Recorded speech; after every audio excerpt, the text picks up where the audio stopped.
இப்னு as ரலியல்லாஹு அன்ஹு அமீர் மிஸ்ர் எகிப்துடைய ஆட்சியாளராக இருந்தால் மரணிக்கின்ற நேரம் நபி அவர்களோடு வாழ்ந்தவர் மரணிக்கின்ற நேரம் கண்ணீர் விட்டு அழுகிறார், தேம்பி தேம்பி அழுகிறார்கள்.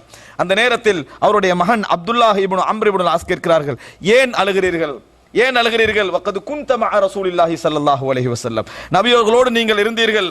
அப்பொழுது அந்த நேரத்தில் ரசூலுல் அந்த அம்ர் இப்னு ஆஸ் சொல்கிறார்கள், மகனே அபுனை, நான் அழுவதெல்லாம் நான் சொர்க்கம் போகும், அதாவது நாளை மறுமையில் எந்தவித தகுதி இல்லாதவனாக மாறிவிட்டேனோ என்று நினைத்து நான் அளவில்லை.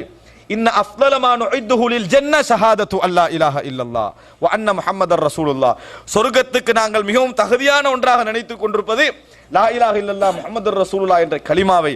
நான் அதற்காக அளவில்லை. வலாக்கின்னி குன்து ஃபி ஹயாத்தி அலா அத்பாகின் ஸலாத், ஆனால் எனது வாழ்க்கையில் நான் 3 படித்தரங்களை தாண்டி வந்திருக்கிறேன். இந்த நனவு மரண நேரத்தில் வரணும். 3 படித்தரங்களை தாண்டி வந்திருக்கிறேன். அம்மல் ஊலா, அதுல முதலாவது இருக்கிறது, எனக்கு இந்த உலகத்திலேயே மிகவும் வெறுக்கத்தக்கவராக ரசூலுல்லாஹி ஸல்லல்லாஹு அலைஹி வஸல்லம் அவர்கள் இருந்தார்கள். அவரை கொல்வது போன்ற பெரிய ஒரு நன்மை எனக்கு வேறு எதுவும் இருக்கவில்லை.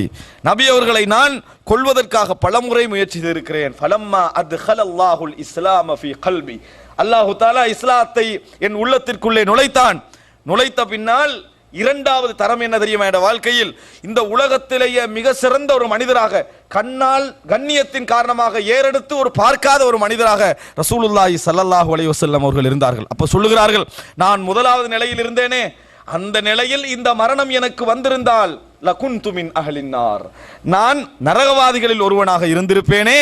அதை நினைத்து நான் அழுகிறேன். அந்த நிலைமையில் அல்லாஹ் இந்த மௌத்தை எனக்கு தரவில்லை, அதை நினைத்து அழுகிறேன். இஸ்லாம் வந்த பின்னால் ரசூலுல்லாஹி ஸல்லல்லாஹு அலைஹி வஸல்லம் யுத்தம் செய்தேன். நபி அவர்களை கண்ணியத்தின் கொண்டு நான் கண்ணால் ஏறெடுத்து கூட பார்ப்பது இல்லை. இந்த உலகத்தில் மிகவும் விரும்பத்தக்க ஒரு மனிதராக ரசூலுல்லாஹி ஸல்லல்லாஹு அலைஹி வஸல்லம் இருந்தார்கள்.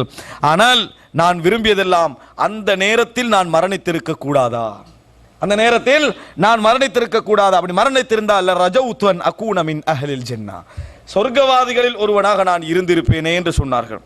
ஆனால் 3வது படிக்கட்டம், இஸ்லாத்தின் முயற்சியல்லால் எங்களுக்கு ஆட்சி அதிகாரங்கள் கிடைத்திருக்கின்றன, அனுபவித்துக் கொண்டிருக்கிறோம். நான் பயப்படுகிறேன், எனக்கு தெரியாது நான் சொர்க்கவாதிகளில் ஒருவனா நரகவாதிகளில் ஒருவனா என்று தெரியாது. எனது மசீர், எனது தங்குமிடத்தை நினைத்து நான் கண்ணீர் வடிக்கிறேன் என மிகச்சிறந்த நபித்தோழர்கள் ஒருவரான அம்ர் இப்னு ஆஸ் ரலியல்லாஹு அன்ஹு அவர்கள் கண்ணீர் வடித்தார்கள். அன்புள்ள சகோதரர்களே, அடிக்கடி ஞாபகத்திலே எடுத்துக்கொள்ளுங்கள். இந்த சுருக்கமான நேரத்தில் நான் சுருக்கமாக சில விஷயங்களை உங்களுக்கு சொன்னேன். இது விரிவாக சொல்லப்பட வேண்டும் என்றாலும் மிகப்பெரிய உபதேசகனாக மரணத்தை எடுத்துக்கொள்ளுங்கள். எந்த செகண்டிலும் நம்மளுக்கு மரணம் வரலாம். வாழுங்கள், அனுபவிங்கள், உழைக்க வேண்டும், கஷ்டப்பட வேண்டும், குடும்பத்தோடு சந்தோஷமாக இருக்க வேண்டும். ஆனால் இதெல்லாம் நிரந்தரம் அல்ல என்கின்ற பதிவு இருக்க வேண்டும். இதெல்லாம் எமக்கு நிரந்தரம் அல்ல என்ற பதிவு இருக்க வேண்டும். எந்த செகண்டிலும் எமக்கு மரணம் வரலாம் என்ற அச்சமும் எதிர்பார்க்கும் இருக்க வேண்டும். அப்படி இருக்கின்றவனுடைய வாழ்க்கை நியூட்ரலாக இருக்கும், அழகாக இருக்கும், அமைதியாக இருக்கும். அப்படிப்பட்ட நல்ல சிறந்த ஒரு வாழ்வை அல்லாஹ் ரப்புல் ஆலமீன் எனக்கும் உங்களுக்கும் தந்தருள் பாலிப்பானாக. ஹாதா மா இந்தி வல் இல்மு இந்தல்லாஹ் வ அகூலு கௌலி ஹாதா வ அஸ்தக்ஃபிருல்லாஹ்.